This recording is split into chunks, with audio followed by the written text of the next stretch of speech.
SPB study point पे आप सबका स्वागत है। दोस्तों आज हम मौर्य काल का, मौर्य साम्राज्य का लास्ट वीडियो है आज देखने वाले हैं। इसमें मुख्य रूप से हम देखेंगे कलाकृति जो मौर्य काल में जो कला प्रचलित हुई थी, जिसके तहत बहुत से स्तंभ लेख, शिलालेख बनाए गए थे। और एक सबसे इम्पोर्टेंट अगर देखें तो जो सारनाथ का अशोक स्तंभ है वो बहुत ही इंपॉर्टेंट है हम लोग के लिए, क्योंकि वो स्वराष्ट्रीय प्रतीक के रूप में भी हम लोग इस्तेमाल करते हैं और राष्ट्रीय चिन्ह के रूप में। और इसमें जो 24 तिल्ली वाली चक्र है, वो जो चक्र बीच में आप झंडा में देखते हैं, यहीं से लिया गया है सारनाथ स्तंभ से। उसमें 24 तिल्ली हैं। तो अगर कला की बात करें दोस्तों, तो प्राचीन काल में जब सिंधु घाटी सभ्यता थी, जिसे आपको हड़प्पा सभ्यता भी कहते हैं, उस टाइम कला कुछ प्रचलन में थी। बट उसके बाद जब उसकी समाप्ति हुई तो 1700 के आसपास समाप्त हो गई थी। उसके बाद कहीं बीच में फिर कला परंपरा को देखने को नहीं मिला। फिर जैसे ही हम मौर्य काल में आते हैं तो मौर्य काल में एक महान शासक थे जो अशोक सम्राट थे। उन्होंने स्तंभ लेख, शिलालेख पत्थरों पे उत्कीर्ण करा के कुछ धार्मिक मैसेज, संदेश था या फिर सामाजिक या जो भी नैतिक रूप से उन्होंने फैलाने का कार्य शुरू किया। वो शिला, पत्थर पे ही लिख करके उन्होंने, शिला मतलब पत्थर होता है, यानी कि शिलालेख के माध्यम से वो अपने पूरे साम्राज्य में इसको विस्तार करवाएं। तो आइए इसको डिटेल देखते हैं।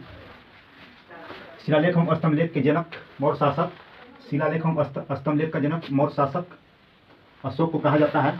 अगर कहीं क्वेश्चन पूछ दे कि भारत में शिलालेख का जनक किसे कहा जाता है या प्रथम बार शिलालेख का इस्तेमाल किस राजा ने किए थे, तो अशोक सम्राट हो जाएंगे। यह आम जनता के बीच धार्मिक एवं सामाजिक के साथ साथ नैतिक जो सूचनाएं थी उसको पहुंचाने के लिए स्तंभ लेख का, शिलालेख का निर्माण करवाए थे। पहुंचाने के लिए ऐसा प्रथम प्रयोग किया गया था।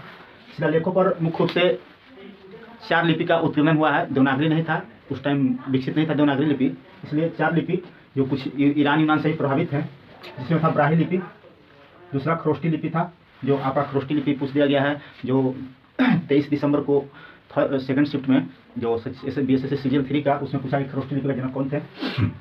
फिर ग्रीक लिपि एवं अरमाइक लिपि। अरमाइक लिपि और ग्रीक लिपि जो है, अरमाइक और ग्रीक लिपि जो है आपको मुख्य रूप से ईरान, अफगानिस्तान की तरफ जितना भी आपको जो शिलालेख, स्तंभलेख हैं उसमें उत्कीर्णित किया गया है। और खरोष्टी दक्षिण भारत में। ब्राह्मी बोले तो अगर क्वेश्चन कहीं आ जाए कि सबसे ज़्यादा शिलालेख, स्तंभलेख किस लिपि में लिखा गया है, तो ब्राह्मी लिपि में लिखा गया है। यानी कि सबसे अधिक अगर पूछ ले कि किस लिपि का प्रयोग हुआ है अशोक के स्तंभलेख में या शिलालेख में, तो ब्राह्मी लिपि आप बता सकते हैं। ब्राह्मी लिपि का सर्वाधिक प्रयोग हुआ है। शिलालेख की खोज सर्वप्रथम, शिलालेख की सर्वप्रथम खोज पादरी फैंथलर ने 1750 में किया था। पादरी फैंथलर नामक 1750 ईस्वी में इन्होंने किए थे खोज। और प्रथम बार जेम्स प्रिंसेप ने 1837 ईस्वी में, जेम्स प्रिंसेप के द्वारा इसे पढ़ा गया था। क्योंकि अब इससे पहले तक क्यों नहीं पढ़ा गया था, क्योंकि ये देवनागरी लिपि नहीं था, नहीं ये अंग्रेजी में कहीं लिखा हुआ था, इसका लिपि अलग था, खरोष्टी था, ब्राह्मी था, अरमाइक था, ग्रीक था। तो उसको पढ़ने के में तो टाइम लगेगा ही, क्योंकि उसकी जानकारी किसी को नहीं था। तो प्रथम बार खोज, अगर खोज पूछ दे कि खोज प्रथम शिलालेख, स्तंभलेख जो अशोक द्वारा निर्मित किया गया था, उसका खोज सर्वप्रथम किसने किया था, तो पादरी फैंथलर 1750 में। और अगर पढ़ने की बात किया जाए कि प्रथम बार अध्ययन कौन किया, कौन पढ़ के इसको समझाया या समझा, तो प्रथम बार जेम्स प्रिंसेप ने 1837 ईस्वी में पहली बार इसको पढ़े थे। बात करते हैं शिलालेख, स्तंभलेख की संख्या कितनी थी। तो संख्या की बात करें तो शिलालेख की संख्या 14 थी और आपको स्तंभलेख की संख्या 7 थी। बट हम सभी नहीं पढ़ेंगे क्योंकि सभी एग्जाम के से इंपॉर्टेंट नहीं है, और हम मैक्सिमम वैसा यहाँ हम पॉइंट बताते हैं जो कहीं ना कहीं आपको एग्जाम में पूछा हुआ है। और एक चीज़ आपको बता दें कि बिहार दरोगा BPSC के लिए ये वीडियो है आपको, जो मतलब एवरग्रीन चैप्टर है, यहाँ से आएगा ही। क्योंकि अभी 2213 का जो आपको 24 अप्रैल को जो एग्जाम हुआ था मेंस का, उसमें यहाँ से क्वेश्चन पूछा गया था। आपको बताएं कौन सा क्वेश्चन है। और आने वाला अभी समय में दरोगा में, BPSC में यहाँ से क्वेश्चन 1 से 2 क्वेश्चन फंसेगा, तो इसको अच्छे से 1-2 बार देखिएगा। शिलालेख की कुल संख्या 14 थी। हम सब नहीं बताएंगे क्योंकि सब इंपॉर्टेंट नहीं, जो इंपॉर्टेंट है उसको हमने इसमें शॉर्टलिस्टेड किया है। तो हम लोग बात करते हैं प्रथम में पशु बलि की निंदा की गई है। अशोक का ऐसा आदेश था कि नैतिकता के आधार पर पशु को बलि देना एक मतलब नैतिकता के आधार पर ठीक नहीं है। तो पशु बलि की निंदा इन्होंने प्रथम शिलालेख में किया है। पशु बलि की निंदा प्रथम शिलालेख में किया गया है। दूसरे शिलालेख में आप लोग बहुत सारे बुक में पढ़े होंगे कि कौन ऐसा राजा था प्राचीन काल के जिसने बोला था कि सभी प्रजा मेरे बच्चे हैं, और पशु के लिए भी अस्पताल खुलवाया था। तो यहाँ पे मनुष्य एवं पशु चिकित्सा का भी उल्लेख दूसरा में मिलता है, क्योंकि सम्राट अशोक ऐसा करने वाले प्रथम राजा थे प्राचीन काल के। और आज तक ऐसा कोई राजा हुआ नहीं जो इस तरह का कार्य किया।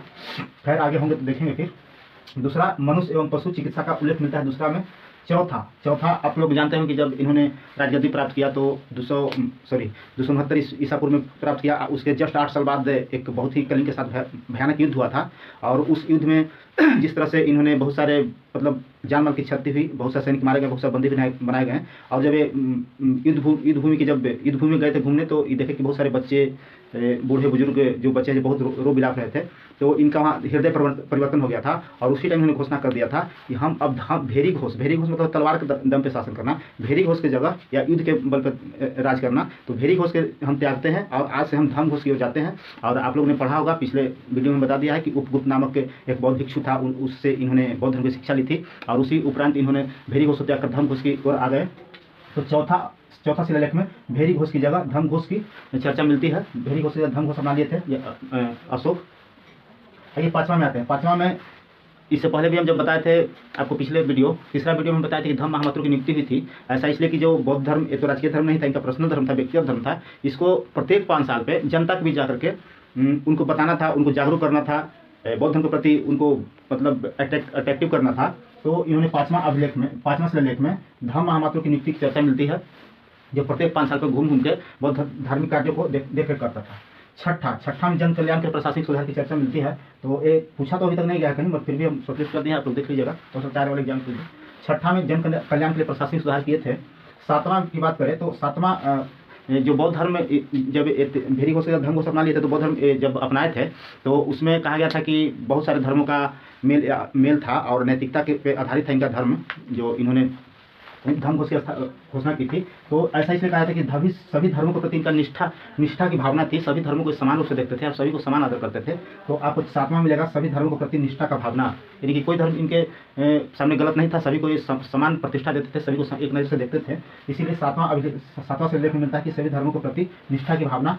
8वां में धम्म यात्रा जो इन्होंने शुरू किए थे, तो पहला शुरुआत गया से किए थे, तो जो बिहार में है।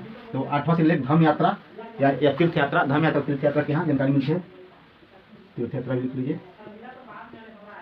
धम्म यात्रा या तीर्थ यात्रा की जानकारी हमें 8वां शिलालेख से मिलती है। और 13वां जो बहुत इंपॉर्टेंट है VVI है, इसको आप लोग भूलिएगा नहीं, क्योंकि हर एक एग्जाम में इसको पूछता है और बहुत ही प्रायोरिटी बनता है कि एग्जाम पूछाता है। इसी में जो कलिंग का युद्ध हुआ था 261 BC में, कलिंग की युद्ध एवं हृदय परिवर्तन। अभी हमने बताया कि जब इन्होंने युद्ध रणभूमि को जब दौरा किए थे तो बहुत हृदय विदारक घटना को इन्होंने देखा था। उसी टाइम कलिंग युद्ध के बाद इन्होंने भेरी घोष धर्म घोष की घोषणा कर दी थी। तो 13वां शिलालेख में कलिंग युद्ध की चर्चा मिलती है एवं हृदय परिवर्तन की चर्चा मिलती है। तो इस प्रकार से हमने शिलालेख देखे, जो 14 थे, बट 14 नहीं देखे, जो इंपॉर्टेंट थे उसी को हमने देखा। अब आइए स्तंभ देखते हैं। स्तंभ लेख, तो स्तंभ लेखों की संख्या 7 थी। इसमें जो एक देखेंगे, सिर्फ एक जो इंपॉर्टेंट है, जहाँ से क्वेश्चन क्रिएट होता है हर एक एग्जाम में, तो एक है सिर्फ सारनाथ का स्तंभ, जो वाराणसी में स्थित है। इस पे 4 सिंह है।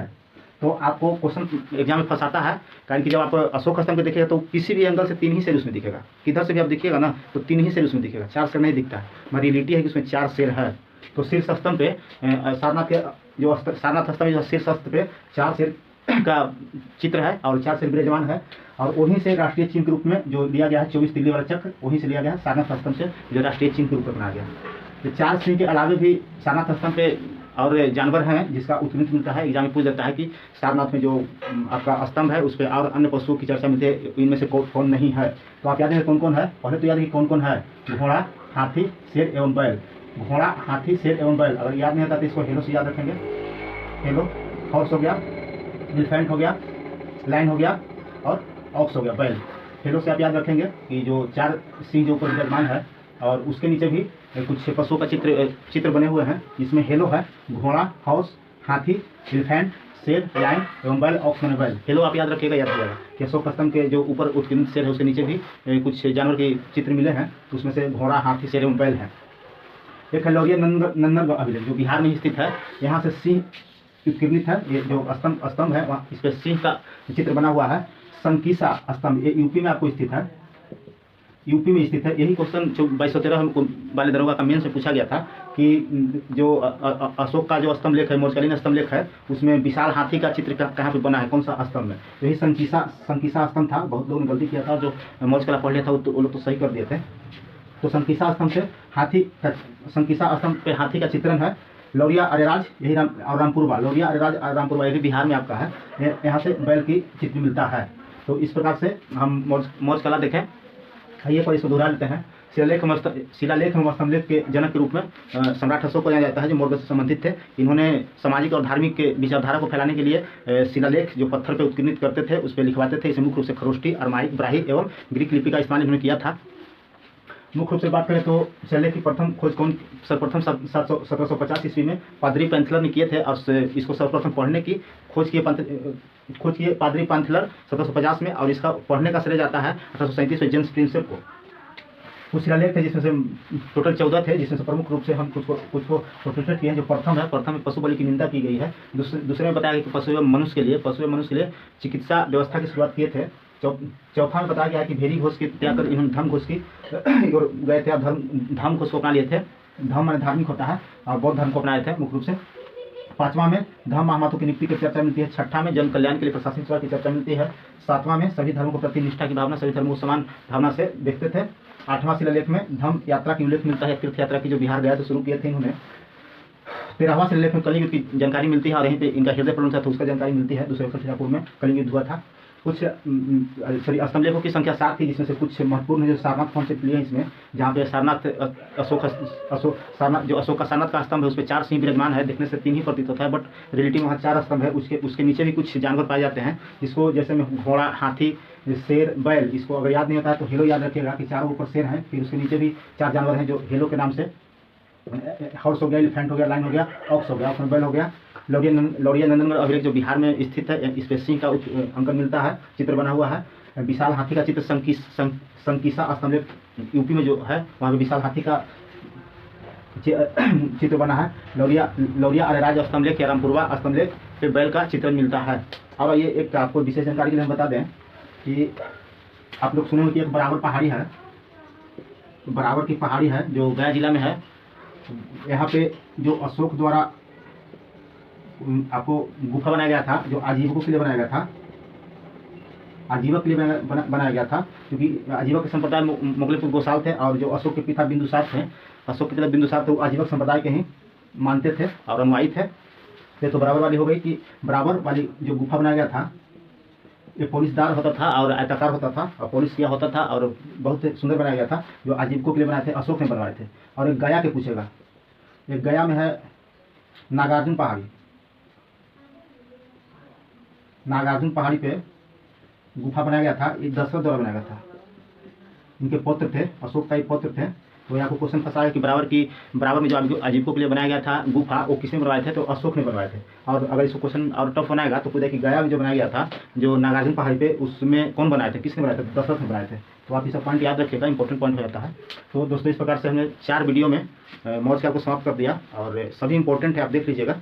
और इससे बाहर क्वेश्चन आपको नहीं पूछेगा, चाहे आप बिहार दरोगा की बात कर लीजिए, बीपीएससी की बात कर लीजिए, बीएसएससी की बात कर लीजिए, या जितने भी कॉम्पिटेटिव एग्जाम है, इससे मौर्य काल से बाहर क्वेश्चन नहीं आएगा। 4 वीडियो देख ली तो आपको कल्याण हो जाएगा इसमें।